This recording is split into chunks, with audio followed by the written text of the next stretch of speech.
that this too solid flesh would melt, thaw, and resolve itself into adieu.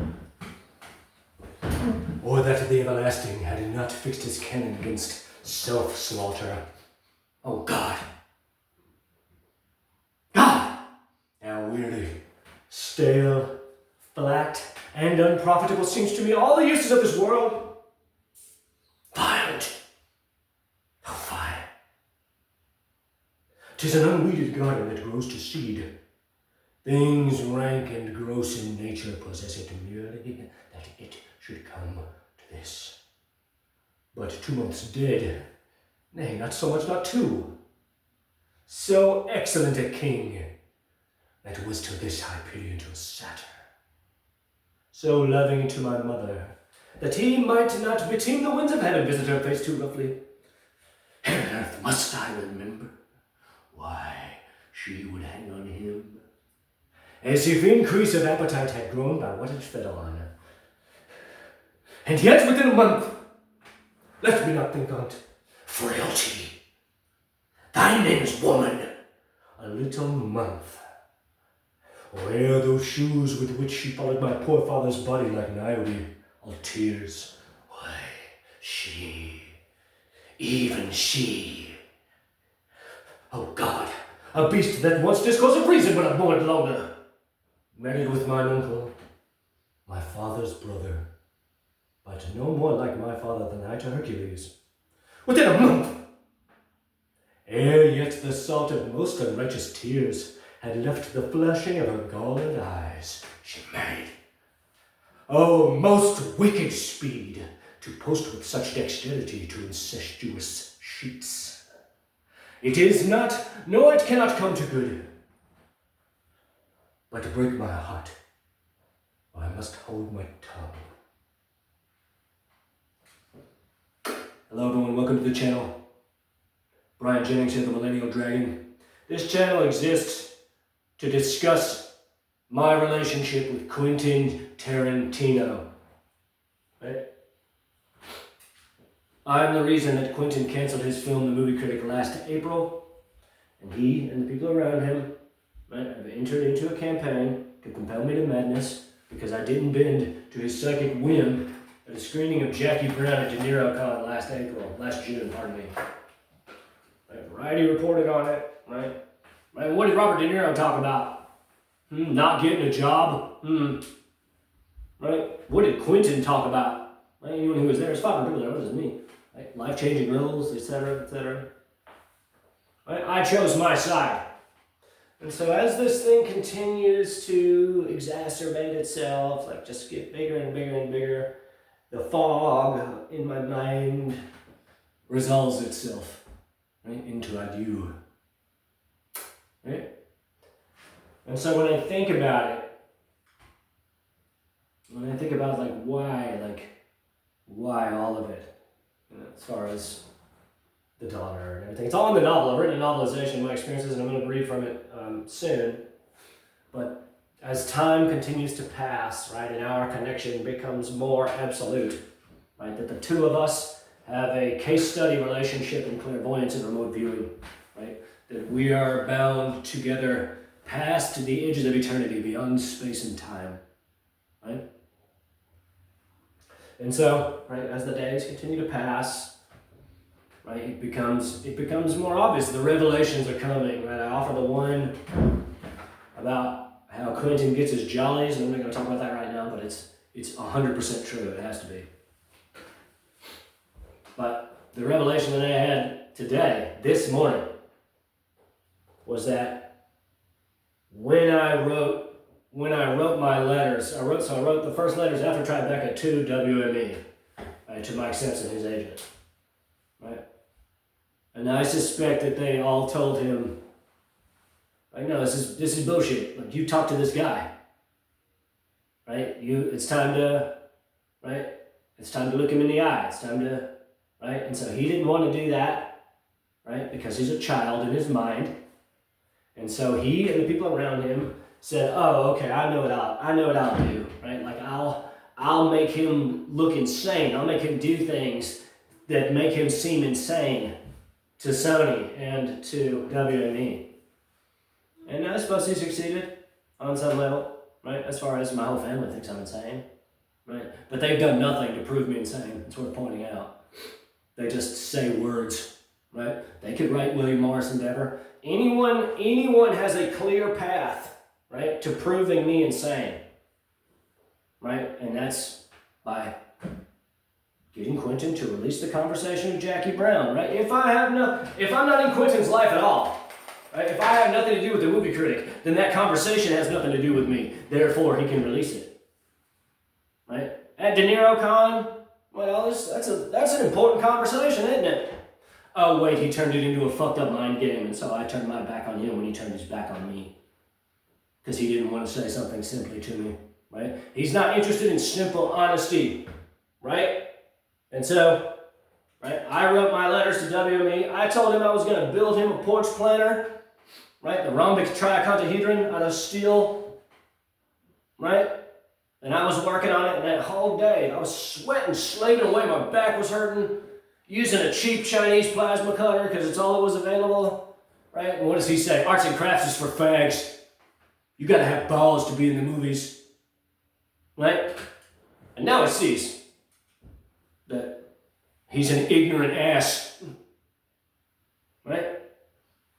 But my point is that I suspect that they were like, you need to reconcile with this guy. This is a nice guy. This is a cool guy.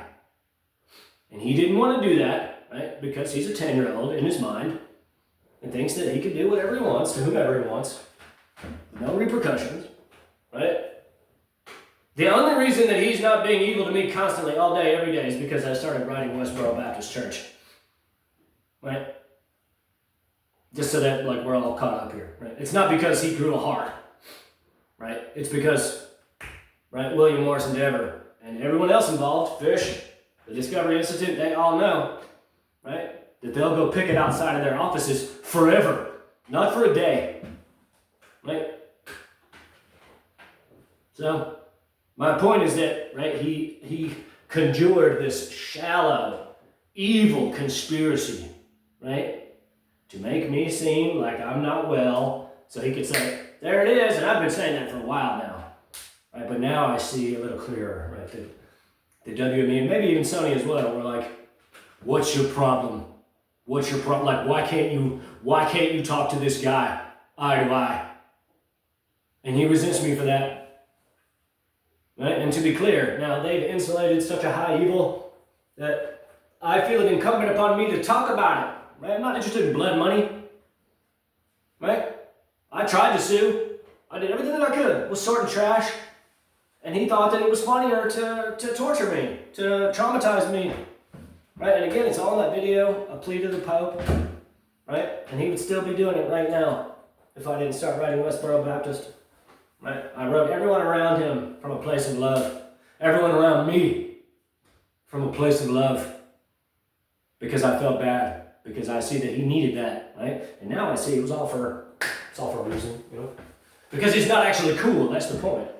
Right? If he was cool, right, he would have said, okay, here's $1 million, maybe I use the same, maybe I don't, sign this, fuck off. And that's, right? And in his mind he says, oh, you don't get to do that. Right? You don't get to just humiliate me, and I hate to break it to you, buddy.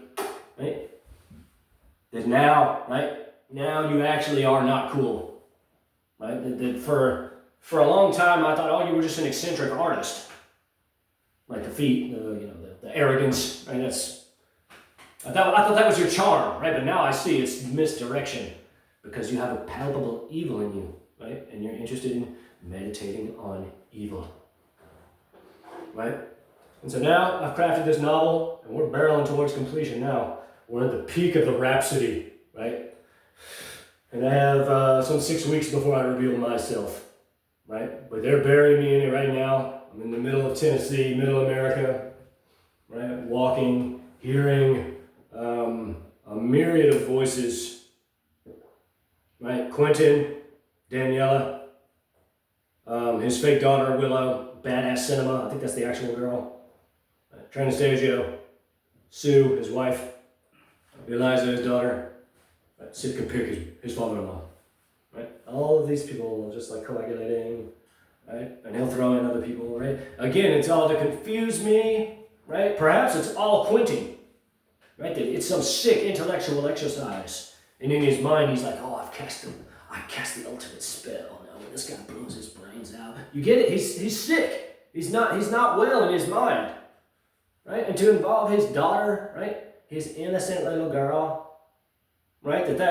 She has a psychic stain hovering over her and within her forever, right? Even if I put a gun in my mouth as soon as I finish this video, that it's done. She has that shroud, right? Shroud of the Antichrist hovering within and around her, right? And there's no, right? The only way that he could counter it is if he devotes all of his life to good works, right? That if he gives all of his money away to charity, right? Joins a monastery, right?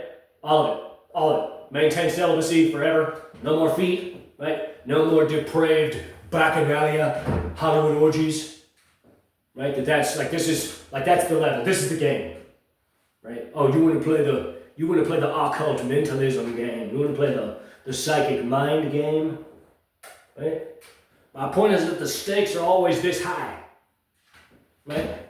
And so he tells his people, oh, he didn't understand what it was. Like, this guy doesn't know what's occurring, right? I'll compel him to blow his brains out, and then I'll be free of him, and I'll get his scene for free. Right? Really sick, right? Really fucking sick. And so, I'll pick up where I left off. The novel's called Building a Coven. He led me to believe that there were 3 women who were in love with me, right? I suspect because he has 2 women in his life who submit to his psychic whims. All of them. Get it?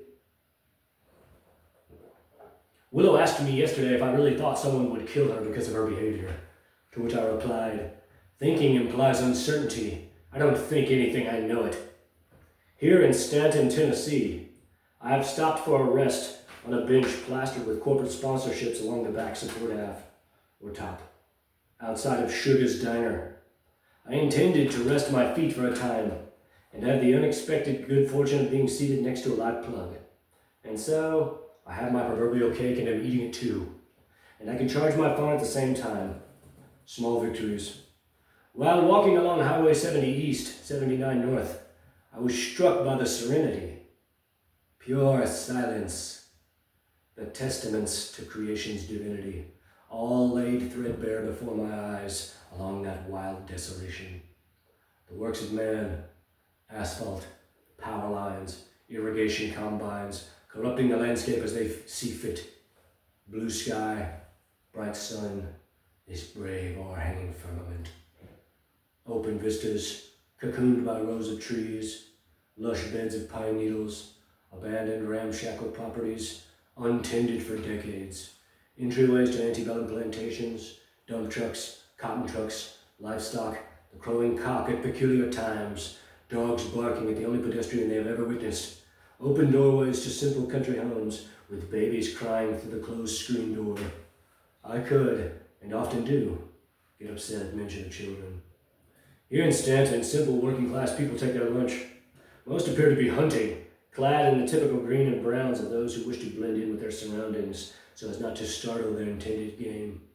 Honest, easygoing people, I would imagine. God-fearing, if out of ignorance. I have a palpable jealousy for those with such adamant blind faith. I had to be dragged, kicking and screaming, out of petulant agnosticism into the light of truth. But these people need no formulas. They see the complexity of the world. It need not reduce or amplify any further beyond the Almighty. It is a simple beauty and truth that I do appreciate, but now can never know. All the while, my family encourages me through this exhausting emergency frequency. They tell me how proud of me they are, how good it is, and how they're all with me. I value this space we forged together. My concerns can never evaporate until I see that it is real. That it is as real as I know it to be in my heart and soul. Lisa seems genuinely excited to see me. Says that she'll see me comfortable and that whatever trip Willow's on, she really does need me more than she ever needed anyone. And I'm moved by such loving kindness, kind notions. I've always thought my journey would be a lonely one, but now these daughters. I was halted in, or rather out of, my rhapsody by a very kind older gentleman named Randy, trucker turned mechanic, a local who inquired as to my state, and after a moment of discourse, he offered me a ride to Brownsville. He lives nearby. Now, in the Elmer Ross Public Library, it is 3 minutes to perfection, and I appreciate having saved these hours, as well as metabolic resources. We talked about our lives. I told him everything I could, and he shared with me as well that his second wife, a teacher, wanted him off the road, and that now he was waiting to hear, perfect minute, back regarding the results of his hair follicle drug test. We both discussed our appreciation of marijuana. He says once he retires, he'll buy a pound and smoke all day. Gray hair and beard, maybe 5'10", 5'9", stocky, broad-shouldered, southern good old boy turned pawpaw. I told him I too enjoy a hit as often as I can, as he dropped me off near the town square with Center and Courthouse. My Mississippi hometown is, as my Alabama hometown is similarly structured. He warned me of the hoodlums, saying there is much gang activity, before giving me $60. I asked him if he was sure. He nodded in affirmation. I took his hand and told him God bless you, to which he replied with no irony. He does every day. We exchanged names. I made my way here to let my phone charge and consider the next steps. I had a fool's errand and a shred of hope that the money would be enough for a bus ticket. I should have asked him, but alas, I need 5 times what I have, which is alarming and scary. I am assured I'll make it, not to worry, and though I try, I worry. I'm afraid. Everything is so expensive. I don't understand how I can get from Los Angeles to Memphis for $100, but I have to spend twice as much to go half as far. It makes no sense. He's worried, Annabella says he won't make it. Alistair says, dude, you're gonna make it, don't worry, you'll make it. I know this money has put the fear in me, but I know all I can do is stay the course. By fear, I mean intellectualizing, which is the death of performance, spirit, rhapsody. I know I have to be calm, be still and know, but this troubles me. My thoughts dwell on a shower. My hands have a sticky layer of grime over them. My clothes are clean. I do not believe I stink, but my body is as disgusting as it possibly can be. Going on 30 days, no shower. It's funny, if tragic and sad at the same time. I guess I'll keep walking and hope for the best. I know that I have nothing else to live for, and so I persevere in fear and uncertainty, if constantly drowned in love. Love, I mean. I'm told not to worry as I obsess over this timetable. I have no one to call for help. I have only, they don't want me to say it, isolation, depression. They are all so comfortable. They all see the pain of it all, but they only understand it emotionally. I am living it, and it terrifies me. The thought of coming so far and dying alone on some desolate stretch of Americana. It won't happen, I'm told. Alistair tells me that I'm going to make it. I've never been more unsure of myself, of everything, the world, all of it. Where do I belong? Where am I going? Perhaps I'll make it. All I can do is continue. And I know I am motivated towards the right direction, even if I cry all the way. I'm pissed off at Hazel, though. I am encouraged by all not to be too hard on her, but everyone else, okay, sure. They see me suffer to see the novel, I guess. Okay, sure, see me suffer to see the novel, I guess.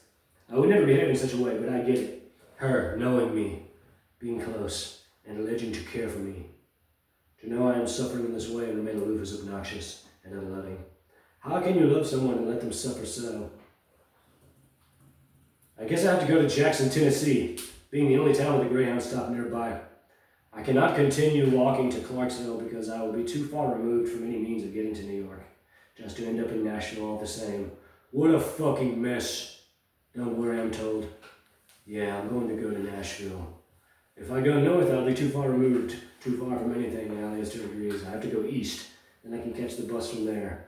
Who cares about flights? I'll look. $40 for a flight, ridiculous. I see why bus tickets are so exorbitant, because flights are so cheap. I have to leave.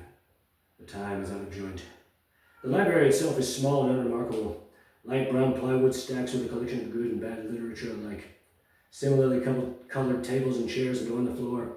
a single story haphazardly. There's nothing else for me here. I have to keep walking. I'll stop there. So it's a novelization of my experiences, right? Quentin Tarantino on the psychic frontier, right? Everything that he did, right, to convince me to like try to get to New York, right, was all in an effort to see me get run over by traffic, to see me freeze to death, right? Right? And so the real tragedy of all of this, right, is not that he's evil, right? That's okay, sure, like now we all understand, right, that he's evil, but William Morris Endeavor insulated his evil, continues to insulate his evil. Right? And I keep telling people that's not like the madness is that's not how literature works. Right? Like no. Right? I didn't just conjure